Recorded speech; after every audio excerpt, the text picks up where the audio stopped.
All right. Hello to the people online.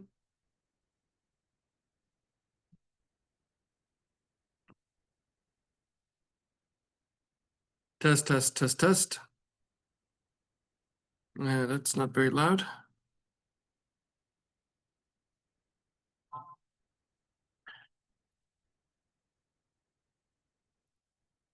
Let's ramp them up a little bit.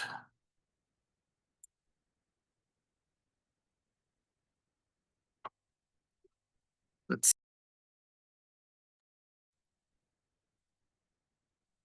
test, test, test, test. All right, very good.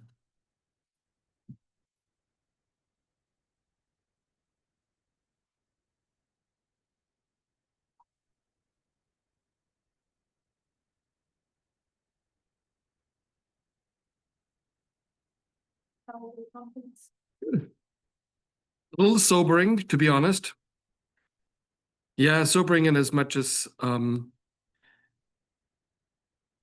lot of universities are already switching over to AI-driven teaching and like integrating AI tutors in the classroom. And they're not preparing this anymore. Like they are, or like testing it, they are doing it. And one starts to realize, it's like, phew, if we don't want to lose the race here, we have to change dramatically.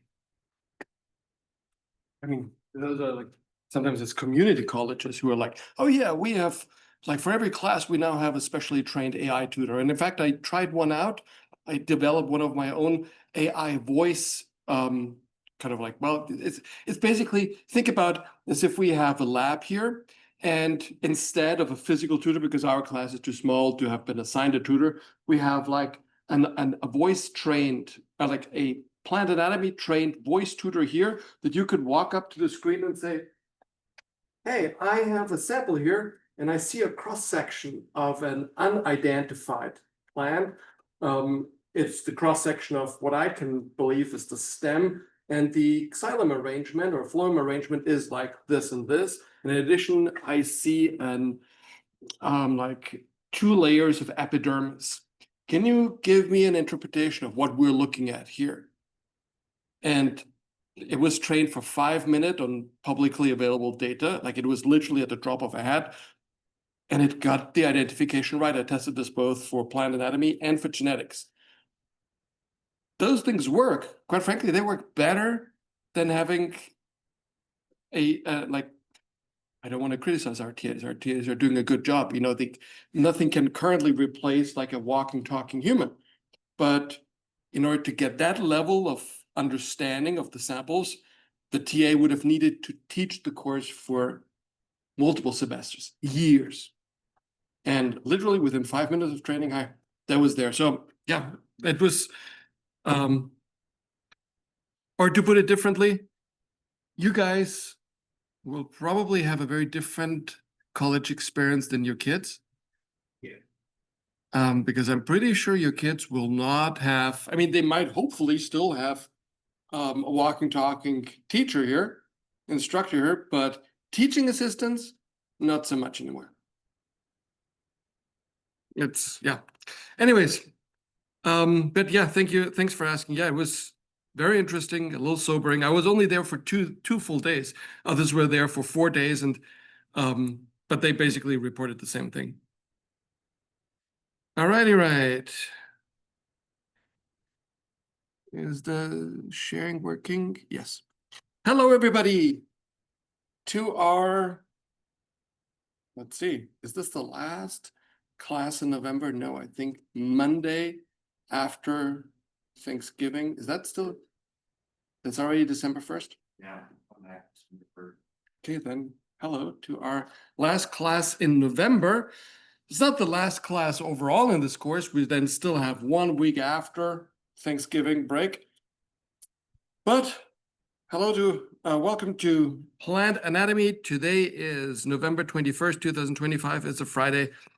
And let me first give you the quickly attendance code. My apologies. Today will take a little bit longer because I have decided to switch over to my own laptop. And I don't have certain settings set yet.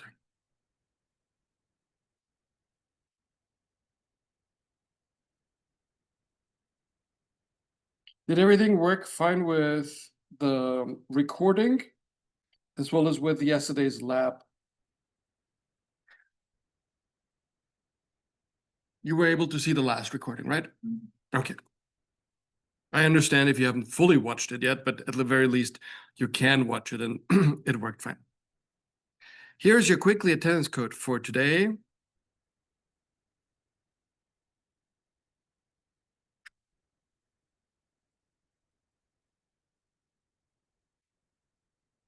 Which is 3051. 3051. So before we start here, a little outlook in what the last days will look like. We're going to finish the anatomy of the leaf today. I'm going to tell you about leaf modifications, and I'm going to give you your last homework today, which, as you can probably imagine, will be about leaf modifications. Again, you will go out, find some kind of leaf modification either in the grocery store or among your house plants or your friends' plants, and you describe it the way you have done it for the root modifications and the stem modifications as well. That will conclude our official assignments. And then in our last week of classes, I'll give out the option to have either any single quiz or any single homework individually opened up. So if you say, oh yeah, I forgot to do one homework on that day or one quiz on that day, or didn't score too high on something, you can choose, not as a class, but individually have one of them opened up.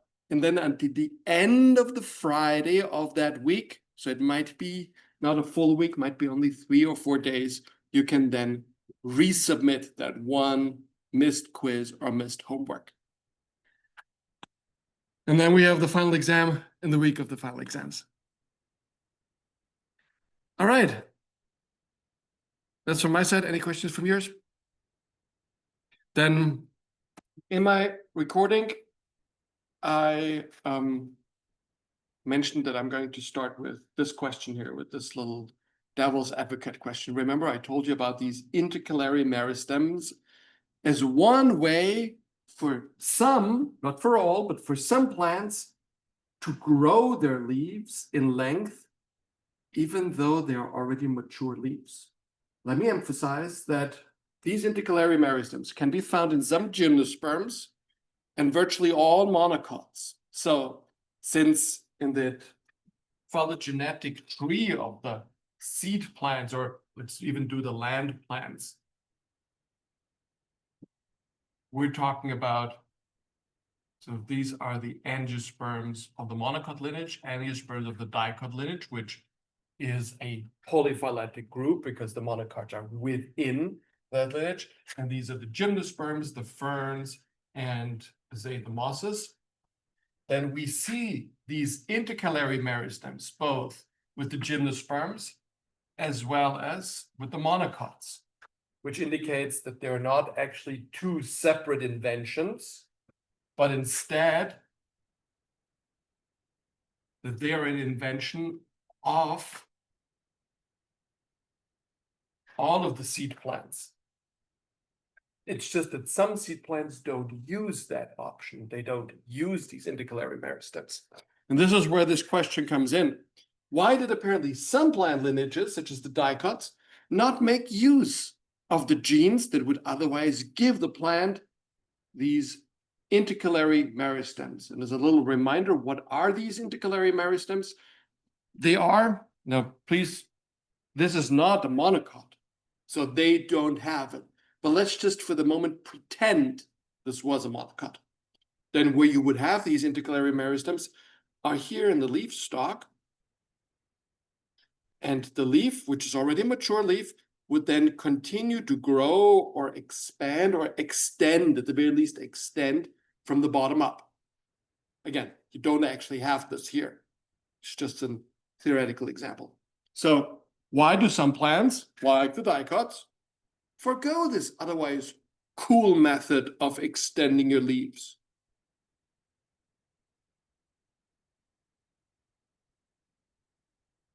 Would you forgo free handouts in the street? It's like, hey, here's $100. Well, if it's coupled to certain conditions, maybe, where you say, yeah, those conditions are not worth it. I mean, but then it's not free, I suppose.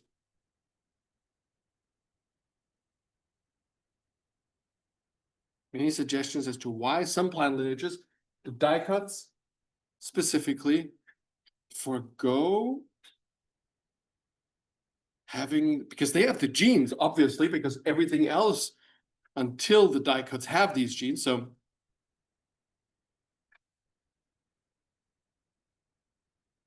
Danica, maybe you have an idea.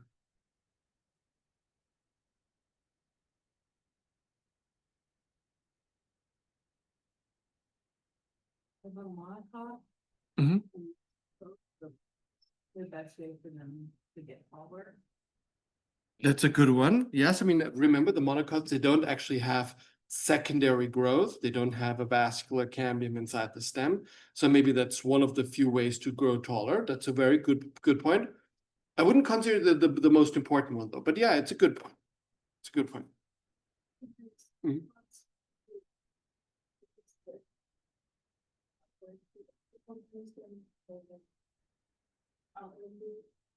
Okay, that could also be an argument, but that would probably help you best in the situation where you're competing for light, like for example, in a dense forest, who's gonna win the race for the light? Well, those that put most of the growth into the shoot apical meristem, and these intercalary meristems are like not that relevant. Good point, but it doesn't quite capture the essence of it. If you think about what were some other aspects of the monocots we have talked about that push them in a certain, how should I put it, into certain ecological niches where they are where they have the benefits, where they are competitive. The monocots, for example, have this root system where they don't have a tap root that goes deep into the ground, but they have various shallow roots. They are competitive under conditions where they don't need to tap the groundwater, but get regular rain, or at the very least intermittent rain, and are only anchored flatly.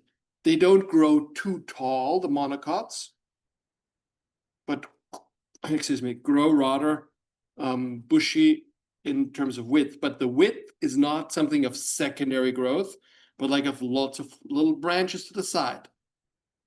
Under those conditions, would it be beneficial to have leaves that continue to grow even if they're chewed off? Yes, but, or like under what condition? Having an intercalary meristem makes sense. Sorry, where's my mouse pointer? There it is. Having an intercalary meristem makes sense if you typically don't tolerate, if you don't have to tolerate a winter, or if you're dead during the winter. What I'm saying is that plants that shed their leaves regularly, as most dicots do, not all of them, but many dicots, they shed their leaves either based on the seasonality of the climate in terms of winter, in terms of lower temperature, or seasonality of the climate in terms of drought seasons. Then having intercalary meristems is pointless because you're shedding these leaves within the next few months anyways. So why make sure that they grow further? If you, on the other hand, are a monocot that are accustomed or that are particularly competitive in tropical regions where your leaves grow continuously, then it would be helpful to say, all right, yes, the tips of my leaves were chewed off. Yes, they might have been grazed off if I'm a grass. but I will continue to grow these leaves. Because what is the what is the opposite? Assume such a dicot is grazed off. Like a herbivore comes and chews off the tip of that dicot. All the dicot can do is become a little bit more bushy by growing side branches. Other than that, it can't grow tall anymore. It has lost the shoot apical meristem. So it will not be competitive under grazing conditions or under conditions where you lose the leaves because of seasonality. So long story short, intercalary meristems make sense where you know you're about to lose the leaves regularly, either through grazing or through seasonality or through mowing a lawn. I mean, it's not that the plants get adapted to mowing the lawn. It's kind of like just a representation of animal grazing, but still. Those plants that do know they are losing their leaves intermittently, they have little purpose for the intercalary meristem and will decide not to develop it, even though they have the genes for it. Does that make sense? All right. Bless you. I think we did these two questions online in my presentation, but let's just, for the sake of it, do them right here. Can you help me with these clicker questions so we can go to the leaf modifications? What is the main function of an intercalary meristem in plants? Okay, that's not a difficult one.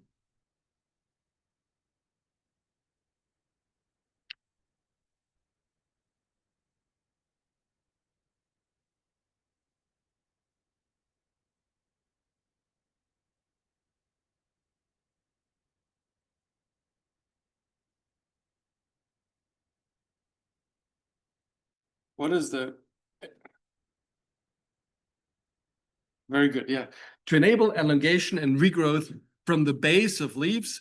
In some monocots, the intercalary meristem also involves the stem, but I put this only there to be fully correct. We're mostly talking about the leaves. All right, and here's the second one, slightly more complex, please. Oh, my apologies. Wait a second. That's the wrong order.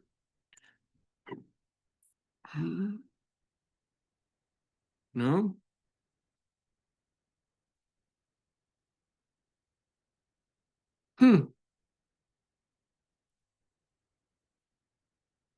I guess the other one we have to do like this.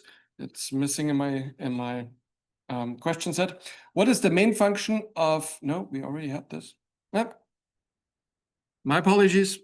Apparently we only get one. Can you help me with an exit ticket, please? What is the one aspect you will remember about leaf anatomy?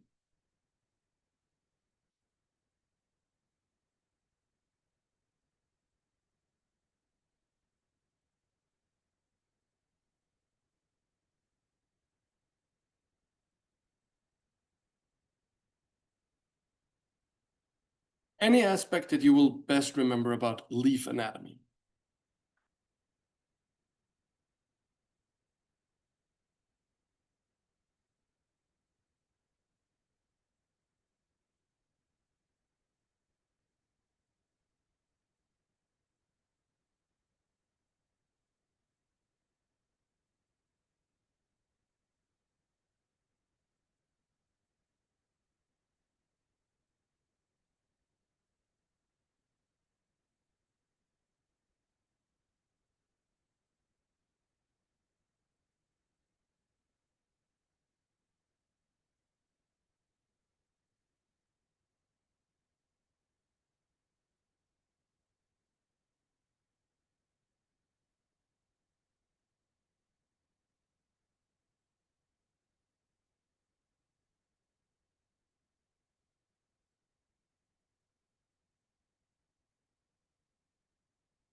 All right, that's a good one. Looking at the placement of the xylem and the phloem within the leaf cross-section, will indicate the direction of the leaf, meaning like the positioning, where is the adaxial side, where is the abaxial side, and therefore, do we have hypostomatic and epistematic and amphistomatic configuration? And from that, we could draw a conclusion on the ecology of the leaf.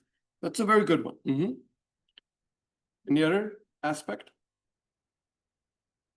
I see a few more people typing.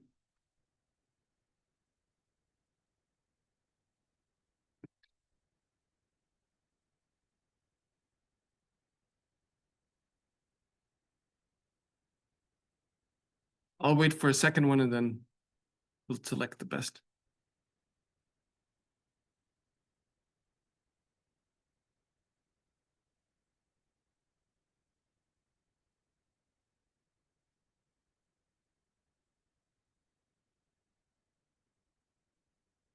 Nope. All right. Well, then that's, or sorry, this is something still coming from you. Okay, then I'll just wait here for a second.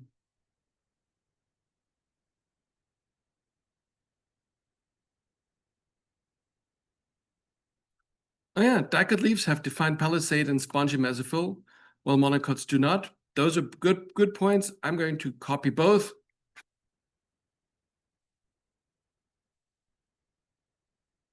Make this a combined aspect.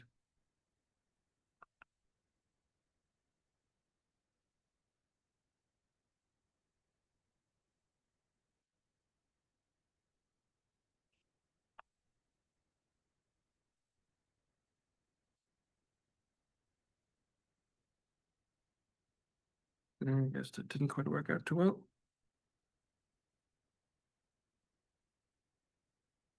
Dicot leaves have, there you go. Looking at the placement of Xylem florum within the leaf cross section will indicate the direction. Adaxial, abaxial. My apologies. Of the leaf. And then also dicot leaves have defined palisade and spongy mesophyll well. Monocots do not. Good summaries. Let us move over to our last aspect of leaf anatomy, and that is some of the modifications. And first off, let me emphasize that now we're looking at actual spines when we talk about pokey leaf modifications. It's one of these old axioms that most biologists even confuse spines and thorns. Spines are modifications of the leaves. Thorns were modifications of the stem. So we're going to look at modified leaves, and if they are pokey, then we're going to talk about spines, which is what you'll see in virtually all cacti. Cacti have spines. Then we'll talk about, oh yeah, and by the way, if you're wondering what prickles are just outgrowths of epidermis. A rose, for example, has neither thorns nor spines. It has prickles, which actually brings up an excellent question. How do you know a rose has a prickle and not a thorn or a spine? Oh, I should have made that a clicker question. You're plant anatomists now. But where the spine comes from, the stem, a thorn would come it's on the stem. Fair enough. That too, but I guess what you meant to say was a thorn would only come, like, for example, from a leaf axil or from the leaf axils of a developing stem, whereas spines would come off always at the bottom of such a branch.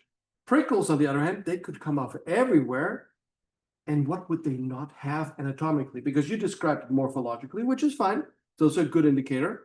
But anatomically, what will prickles not have? Because they're not modifications of leaves or stems. They're just outgrowths of the epidermis. So they will never have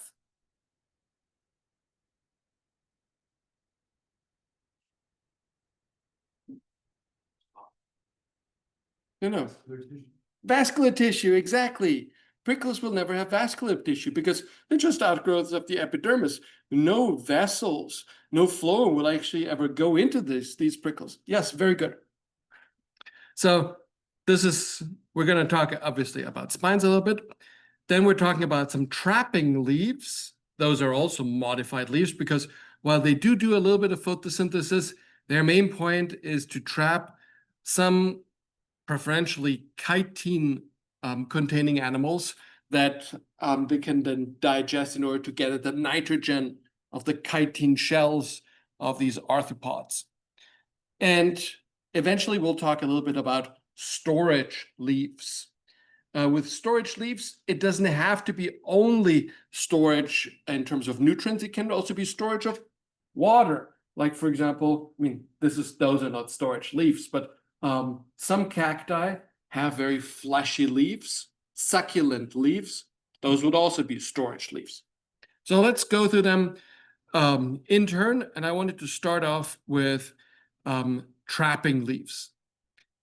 It's actually quite surprising that virtually all carnivorous plants, which they don't form an evolutionary lineage. You know, they are haphazardly distributed across the entire plant diversity. You find some carnivorous plants over here in the plant diversity and others over here and yet others over there in the big phylogenetic tree of life, phylogenetic tree of plants, I should say. But they all use leaf tissue as the modification to trap these animals, not stem tissue.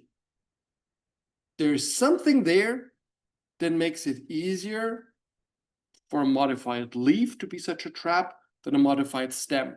And most plant anatomists suggest that it has to do with the easy way to produce enzymes through the leaves, because leaves, in their epidermis, have trichomes. Remember these trichome hairs? They can be filled with some aromatic substances in order to make it unpalatable to a herbivore to chew them off, or you fill them with enzymes so that if an arthropod ever comes into contact with them, they pop open and release their enzymatic chitin digesting enzymes on the arthropod so that their chitin shell dissolves and can be absorbed through the leaves. But the main point is almost no matter which carnivorous plant we look at, we have some kind of leaf modifications. And the Venus flytrap is the most common one.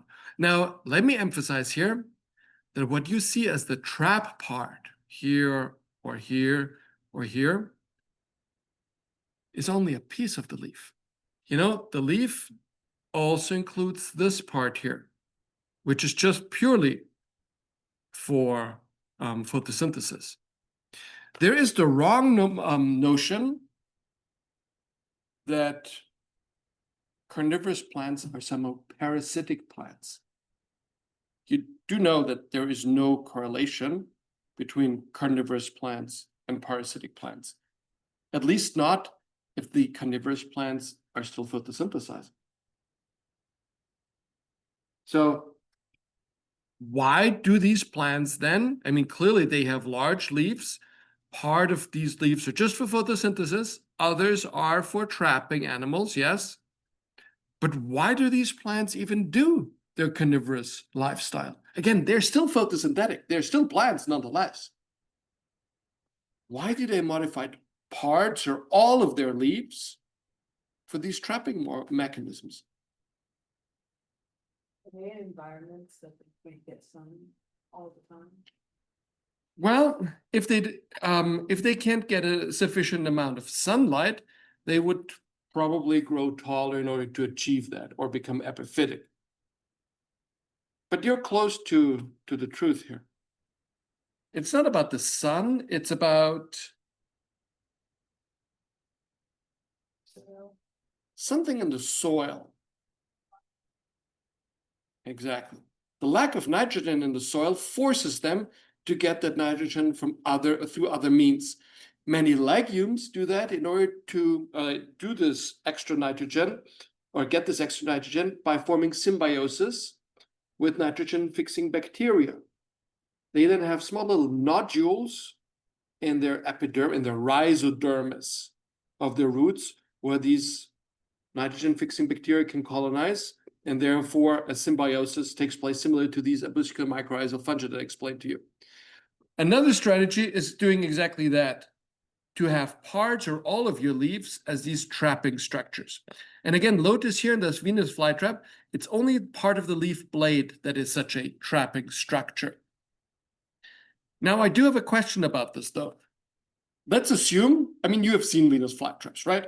Let's assume that a little insect flies here. The leaf blades close up.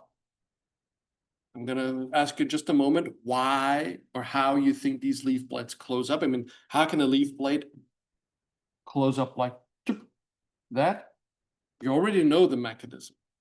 We have talked about it from a different perspective, but it's the same mechanism. So let's assume that they do close up. And then what? Then these insects are somehow digested in there, and their nitrogen amount is absorbed through what? The epidermis? I thought there was a big cuticle on the epidermis. How is something going to pass through there? So without even showing you a cross-section, I'm wondering if you can predict what the leaf anatomy of these plants looks like.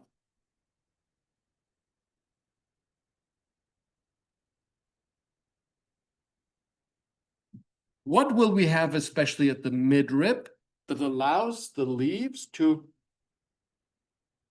close up? Bulliform cells, excellent. Remember that principle that especially grasses, but several other monocots too, they have bulliform cells right next to the mid vein, and then based on turgor pressure, they slowly close or slowly open up. Now, if you don't make a turgor pressure just on the precipitation, but if you actively pump water in or out of these vacuoles, then you get a much faster movement. That's exactly what happens. It's bulliform cells right here at the midrib, it's full of them, and active water pumps or proton pumps that pump in ions or pump them out, and thereby achieve a much more rapid movement of these leaf blade halves. So that's number one. The animal is trapped in there, and the enzymes are released, for example, through trichome hairs.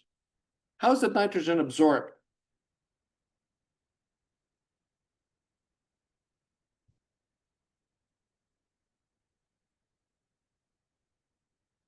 What will you probably not have in these leaves?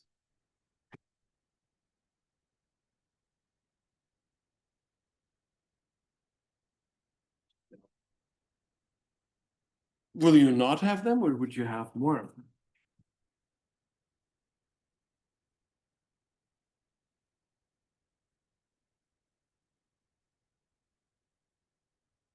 You're very close to the truth there. Don't give up on that one, on that thought.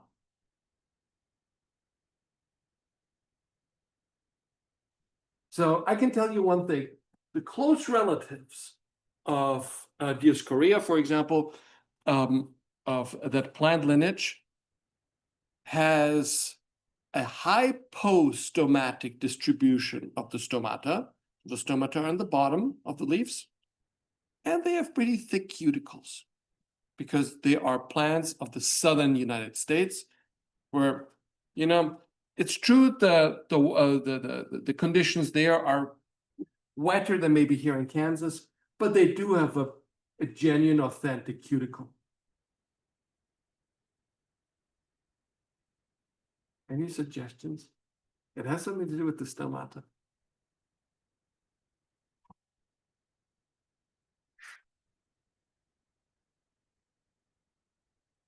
Look, for example, at this leaf here. This one shows this nicely. You know, you see part of the leaf blade here is that trapping mechanism, and the rest, a little bit tilted. The rest here is that leaf structure. I can tell you that at this petiole, at that leaf stalk that is broadened, you see the stomata nicely on the lower side of these leaves. Because these parts are responsible for photosynthesis. Then you go to the trapping mechanism, and if you look at them anatomically, suddenly you have the phloem and the xylem inverted. Could that mean? That means that the leaf blade is put upside down, so that the stomata are now on the upper side. And it's the stomata, when closed, that are the openings for these digestive enzymes with the little nitrogen, with the the insect pieces for absorption. So the stomata are, of all things, co-opted as kind of like little entry points for that sludge of the digested insect. And what was the way to identify, like, what was the key measure for plant anatomists to understand what was modified here and how? Looking at the xylem and phloem distribution, that you start to realize, okay, in the main leaf part, it's xylem on top, phloem on the bottom. Then as soon as you make a cross section here, clip, you suddenly see it's inverted. There was number one. And number two, you had the hypostomatic leaves as hypostomatic leaf parts here. Those would also be hypostomatic leaf parts.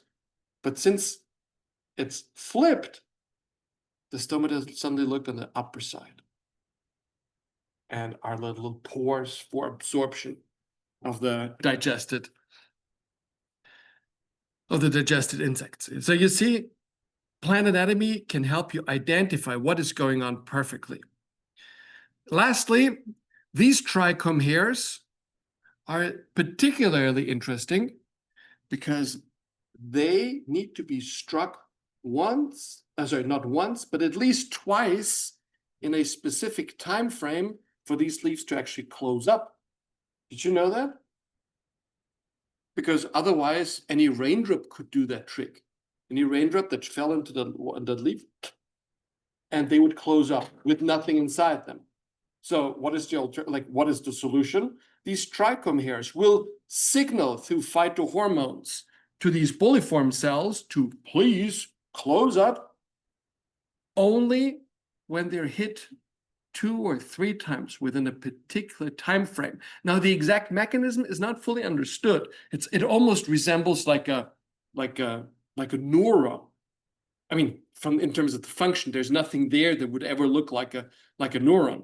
But it's not quite understood what exactly that mechanism, what that cascade of phytohormones, how that can be, like, if you hit it once, nothing happens. If you hit it twice within a particular time frame, then the bulliform cells decrease and the leaf closes up.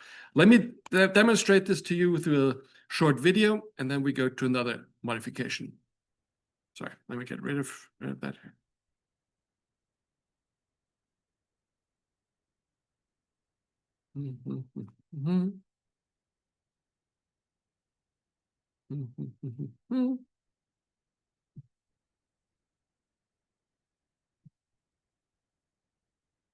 All right, here we go. So again, remember this actually is the underside of the leaf.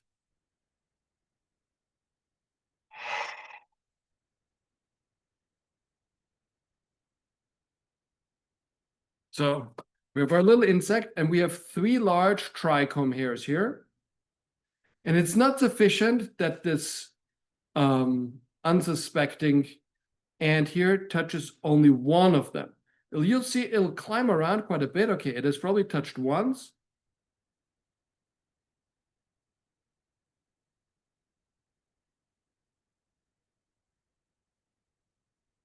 By the way, you can see it's kind of like pushing these substances that it finds there. By the way, this tissue here is also giving off substances that the insects are interested in. This is why they kind of like smear it on their antenna in order to smell and taste them better. And you saw it was relatively, like, this happened relatively late. It had to, sorry, let's replay this. Oh, come on. It had to touch several of the, like, it had to touch these trichome hairs multiple times.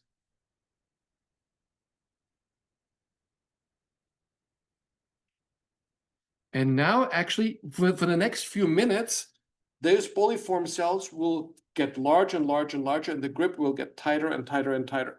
Most of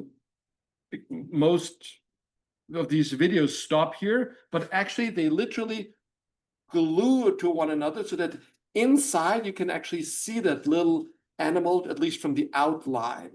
Like they got almost like as if you were to seal something in a wrap, like. Okay, well, in this particular case, I guess it didn't close. Maybe it's going to escape. Now, this was obviously a time-lapse video here, although the actual phase of the trapping, that was in real time. All right. I told you we also want to talk about some spines. And let me emphasize that most spines don't involve the entire leaves. Because you know what? That would be kind of pointless. Because having the entire leaf, the organ that is doing most of your photosynthesis, unless you have outsourced your photosynthesis entirely to the stem, to have that one organ that is responsible for efficient photosynthesis being turned to spines, that only works if you are, say, a cactus and you accept super slow growth. I mean, that one is about 10, 15 years old. That cactus, maybe even older. So this is why most spines are actually just part of the leaf. And what most often, or maybe not most often, but what oftentimes occurs as spines are, remember these tiny little appendages I told you about at the base of the leaves? They're so-called stipules. Their presence is very important to identify certain plant families, like the legumes, for example, have stipules a lot, or the rose plant family, the Rosaceae, have stipules a lot. Well, these stipules like to be modified into spines in order to deter herbivores. I'm not saying it's the only thing that develops into spines, but it's one of the things that oftentimes does. Now, in some plants, there's a weird curiosity because these stipular spines are actually being further modified. So like we have a modification of a modification. In several acacias, for example, these stipules are converted into little habitats for symbiotically associated ants that defend the plant. If you were to cut that open here, you would still see leaf anatomy. But at the same time, they are relatively hollow, especially when they serve as the habitat, because they are filled with colonies of these little ants. I'll just show you a brief video. By the way, that video, as so many others, does not use the right terminology. You'll see that we're only going to watch a minute. The person there, that YouTuber, is going to talk about thorns. No, of course they're not thorns. They're spines because they're a modification of leaves, right? In fact, the most precise word would be a stipular spine. So let's briefly watch this part. Again, this is kind of like a modification of a leaf modification. My apologies. Let me get rid of that commercial here.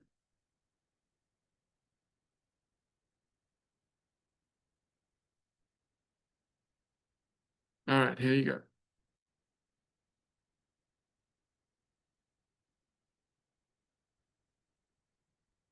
Little holes.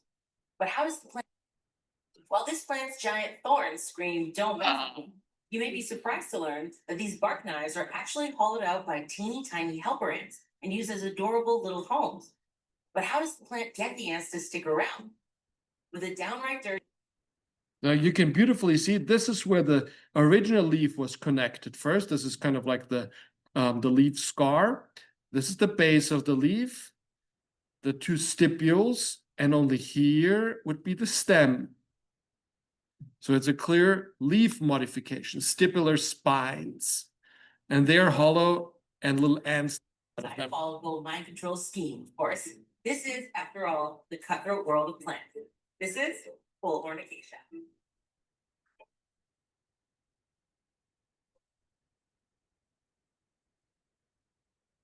Or bean fan. It can reach heights of around 10. So in the bean family, of course, because the Fabaceae have these stipular spines as one of their main characteristics. Is native to Mexico and Central America. The bullhorn part of the name comes from its swollen, shiny thorns. They're Spines. so large they can each make cozy little homes for a whole colony of ants. Oh my god, they name their branches the way we name. Despite its thick thorns, the bullhorn acacia is relatively defenseless. With mobile creatures, the most effective way to avoid food. Some plants employ physical defenses to keep from being gobbled down, with the most obvious being thorns and spikes. Plants like corn and wheat prefer to play the long game, absorbing silicon from the soil so their leaves become abrasive and slowly wear down the teeth and mandibles of would-be munchers. Trichomes, or the little fuzzy hairs on leaves, prevent smaller bugs from penetrating it and accessing the leaf tissue below. That, by the way, is another carnivorous plant, Drosera, that produces through, obviously, like trichomes, another way of trapping animals that they want to then break down for digestion. All right, I'm gonna skip this part here. And lastly, I want to tell you about succulents. Succulents are one form of storage leaf, but only one form of storage leaf, because succulents are the ones that store water. And where do they store it? In enlarged parenchyma cells. So basically, you have the regular mesophyll, typically the palisade parenchyma, and then in the spongy parenchyma, the spongy mesophyll, you have lots and lots of parenchyma cells just with gigantic vacuoles. And these gigantic vacuoles are the water traps. So this is why if you, for example, cut open an aloe vera leaf, what you see, or like the reason the water oozes out there is not that the leaf itself somehow is hollow. It's basically you're cutting open parenchyma cells, and from the cut open vacuoles, the water oozes out. And yeah, agave or aloe, or even the little sedum over there. I'll show this one to you afterwards who wants to stay around. We can take one of the leaves and break it open, and you can actually see just with a little magnifying glass that it's not hollow. It just, the water oozes out from all the parenchyma cells with large vacuoles. The other leaf modification in terms of storage is that the plant says, you know what, I'm going to store in these parenchyma cells of the leaves, I'm going to store some nutrients in there, some photosynthesis products. And onions are the perfect example. Let me emphasize that onions are not root modifications or stem modifications. They're leaf modifications, because all these are modified leaves, and the actual stem would be only down here, which I would suppose most of you will throw away. So the stem modification, or as the stem is flat, dry, not edible, right? So onions, or also garlic, the entire genus Allium, are storage leaves. And this brings us to, I'm going to skip these here. These brings us to our last homework assignment. Can you please look for one leaf modification? It can be a storage leaf, it can be a storage, it can be a storage leaf if you so decide, but then you gotta cut it open and label it. Or you look at some other leaf modifications. A little hint, on campus, there are plants with spines. Now, there will be a little bit difficult to tease apart from those with thorns, but if you look at the plant, I mean, most of them will have lost their leaves by now. If you look at the plant and infer, okay, where's the branch and where exactly are these pokey things located? You can see if there are spines or thorns respectively. That would be another easy, low-hanging fruit. So please take a picture of them, label it, and again, in case of the storage leaf, cut it also open and label the cross-section, and then submit it alongside 3 brief sentences. As always, these sentences are, you explain what type of leaf modification is. It's like a defense or storage, or who knows, maybe you have a carnivorous plant at home as a little house plant, and take a photo of that. What is exactly the function of the modification, and why would it give you as a plant an advantage? And with that, you just upload it, and this is our last homework. All right, with that, let's finish here. If you want to read up on anything regarding leaves, chapter 3.4.2, as well as 3.4.3 in our accompanying textbook is what to read.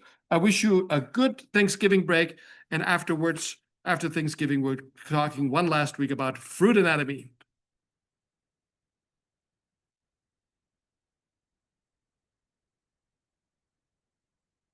Mm-hmm.